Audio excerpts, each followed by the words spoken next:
Shave the treatment area with the razor. Clear away the shaved hair. Apply a generous layer of gel to the treatment area. Provide goggles for the client. Set parameters. Select the gender of the recipient. Skin tone selection. The default skin tone is I. Adjust the skin tone based on the recipient's conditions. Recommended pulse time, 40 ms. Recommended energy, 30 J. Recommended frequency, 3 Hz. Utilize a stamping technique to cover the entire area, starting horizontally and then moving vertically. Scrape off the gel using the scraper and wipe away any residue with tissues. Note: 1. Follow a regular routine post-operation and balance work with rest.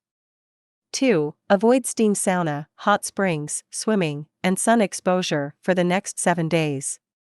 Take one session every 22 to 32 days, complete 6 to 12 sessions in total, and customize the treatment schedule based on the individual's condition.